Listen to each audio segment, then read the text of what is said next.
Jose Catraya.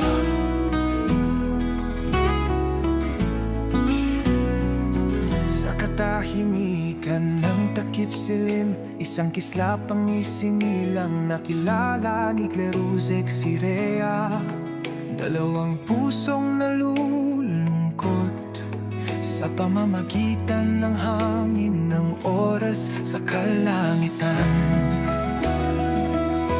Nag-inantatwine ang kanilang mga kaluluwa, wala nang disguise. Si Cleruzec sa kanyang mga mata ng apoy, Rhea ang buwan, isang celestial choir. Magkasama silang pumaylang lang, sinira ang gabi, hinahabol ang mga bituin. Sa dalisay na liwanag ng pag-ibig, sina Cleruzec at Rhea, mga pusong nakatali sa kapalaran. Sa sayaw ng sansinukob, tinatakan nila ang kanilang estado. Sa mga unos at pagsubok na kanilang kinakaharap, sa mga bisig ng isa't isa, nahanap nila ang kanilang lugar.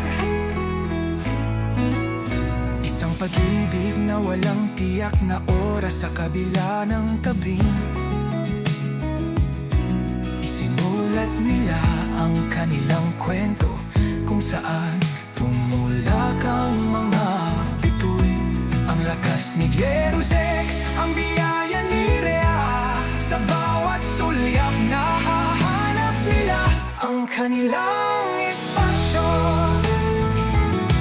Rhea ang kalmado ng agos ng karagatan, Cleruzec ang apoy na hindi humupa. Magkasama silang tumayo, nagkatabi sa pag-ibig na hindi natitinag.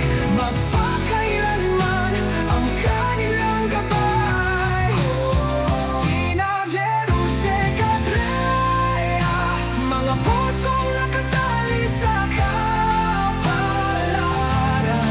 Sa sayaw ng sansinukob, tinatakan nila ang kanilang estado. Sa mga unos at pagsubok na kanilang kinakaharap, sa mga bisig ng isa't isa, nahanap nila ang kanilang lugar.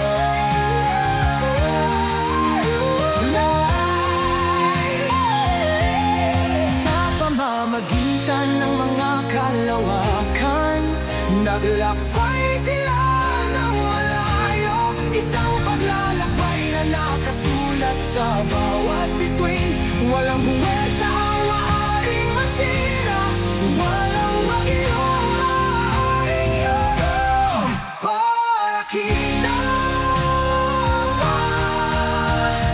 Cleruzec at Rhea, ang pag-ibig ay laging mananatili.